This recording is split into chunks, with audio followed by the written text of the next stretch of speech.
VEVE is dropping 4 Pili Fantasy collectibles. What is Pili Fantasy and what are my price predictions? Stay tuned.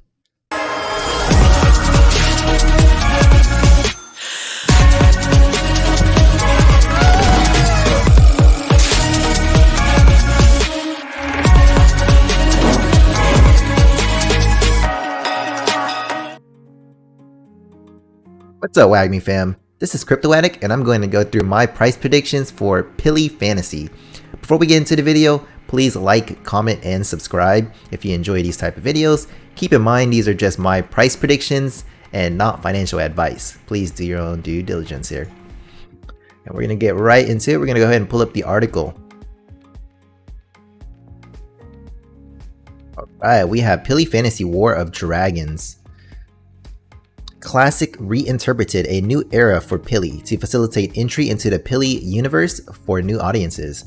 Our crew selected classic stories from our original series and remade them into a new anthology series called Pili Fantasy, featuring faster paced plot, modern filmmaking techniques and aesthetics, and classic battles fought by our main heroes. The birth of Pili Fantasy marks Pili's determination to revolutionize and integrate the younger generation's favorite trends, while continuing to appreciate Taiwan's 100-year-old puppet culture. Like the martial arts heroes who fight their great battles together, we want to create an environment for old and young artists to join hands and establish a new Pili era together. So, to be honest, I know nothing about this series here, and just like I'm pretty sure everyone here, we've all gone and looked up what Pili Fantasy is and tried to do our own research to see if this is something that we do want to get into. So, Pili Fantasy War of Dragons is a commemorative work presented by Pili International Multimedia to celebrate the 30th anniversary of Su Huan Zhen's debut. War of Dragons 1990 version was an epoch-making fantasy martial arts masterpiece in a Chinese-speaking world. It established Su Huan Zhen as the quintessential protagonist in Pili martial arts universe. The only romance Su praised as the impeccable one has ever had in his life also took place in this saga. His 7-day love story with Feng Kailing is so heartbreaking that it continues to fascinate countless fans throughout the decades. Even after 30 years, thousands of fans would gather at the couple's commemorative wedding ceremony to witness and celebrate their timeless love. Alright, so it looks like this series is very popular in Taiwan. They use puppets, and it looks like it's a blend of like puppets and, you know, Chinese martial arts, and it has some CGI to it. Yeah, so it's a little blend of everything, and I guess what's huge in the Taiwanese culture is these puppets here. So yeah, that looks like that's who they're targeting for the audience here. Going right along, blind boxes. Get ready to add to the excitement of drop day with our blind box offerings. This drop is available for purchase as a blind box, meaning you won't know which amazing rarity you have acquired until after your successful purchase. From there, you can continue to expand your collection with additional blind boxes or interact with other users in the market to complete your set. And the first person we have here is Su Huan Zhen. Su Huan Zhen is tactile, rich in knowledge, slightly conceited, and able to solve conflicts with his humor and wisdom. He dedicates his life to preserving the righteousness in the world. Assiduously working between various parties, Su once obtained the 1,000-year dragon key, a powerful energy flow, which set off his extraordinarily fascinating story. And it looks like they are dropping 11,888 editions of this, and being blind boxed, they're all going to be listed for 40 gems. Now, how do I feel about this drop? It seems like this is the main character. Like I said, I don't know personally, but I'm going to base this primarily off of the number of editions and scarcity here. How I see this is these are not known. I don't believe there's many, or the Taiwanese market has really been tapped here. Anyone getting into these, or anyone trying to buy these, I'm seeing these as almost like decon comparables, more like, you know, particular artist designs, and they don't look they don't look bad. They're very detailed. But I did try to watch some of this series on Netflix and on YouTube, watching it all, and I just can't get into it. So me personally, this is something that I wouldn't collect just because it's not my type of style, and I know I'm not gonna be the only one that feels that way. So close to 12k editions, I feel like that's kind of a lot, and I think this is actually gonna go, and I may be wrong, but I feel like this may actually go below retail. I can see this closing maybe around 30 gems, and that's just because I don't see, like, I get the hype of people trying to get in on every drop, but I just don't see this being popular enough to carry the weight of the price that it offers with 12k releases. So yeah, for me personally, I think this would close maybe around 30 gems here. And moving right along, Feng Kailing. Feng Kailing is a tough woman with a gentle heart, and her knowledge and skill in medicine are extraordinary. As a descendant of the once famous and influential Wind sorcerer's family, Feng has her own story to tell. On the other hand, a romantic love story between her and Su Huan Zhen also blossoms as time goes by. Sorry for butchering all the names, by the way.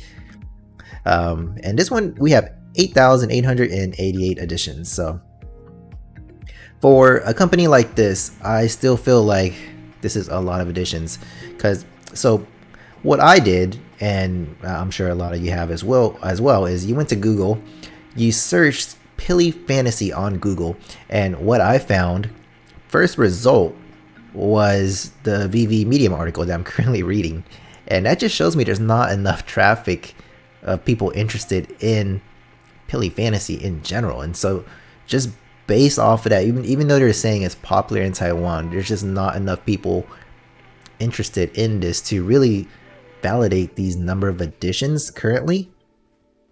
So with that in mind, I do not think that Feng Kailing will be as low as Su Huanzhen, but I do think that she's gonna close closer around retail. It could be around 40 to 50 gems here.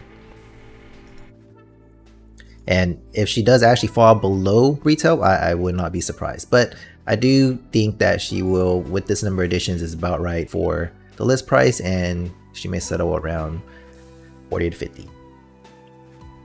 Alright, and moving right along, Yi Zhao Chai is the most tragic hero among others, and whose existence gets the most attention.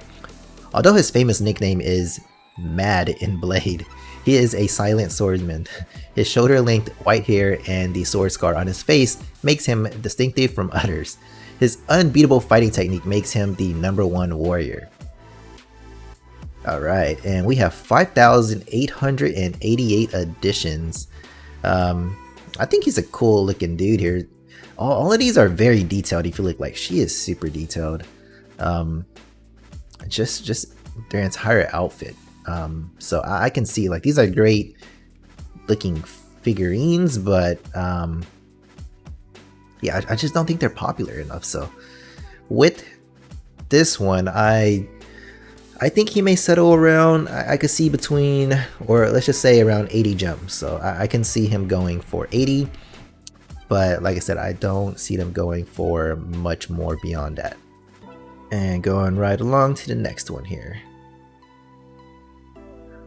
Hua Zhenfeng. And it goes Hua Zhenfeng is a master of the Faoxian and known for his high level of Faoxian skill around the world.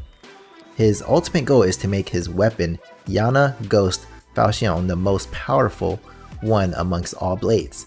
Hua himself is silent and reserved, living isolated from the world. Alright, and this one looks pretty cool. Yeah, I like the design of this one a lot, and you know, he looks like he is a tough figure here, like someone that would be like a badass in the show. So yeah, he's a cool guy that, you know, I wouldn't mind having, but personally I'm not really going to ape out into this set. So with 3,888 editions being the ultra rare, I can see him closing maybe around 200, being ultra rare. And if you're looking for MCP points, I think this set is going to be a pretty cheap one to complete the set, and maybe that will help boost the price of these collectibles. But other than that, I'm not too big a fan of these because I don't know much about it, and trying to find information on it's really tough. And not being able to find information on this makes me feel like this isn't that popular of a series, and something that I really need to ape into. So with that in mind, I personally would sell any of these and not really try to hold them, because I mean, you can if you're thinking long term when the Asian market may actually get into this, but personally I would rather sell and, you know, use my gems currently for something that I feel like will flip a lot sooner rather than later. But that's my take. Let me know how you feel. Let me know what you think about my price predictions. And yeah, be sure to like, comment, and subscribe if you enjoy these videos. Thanks for tuning in, guys. Once again, this is Crypto Addict, and like we always say, we're all gonna make it.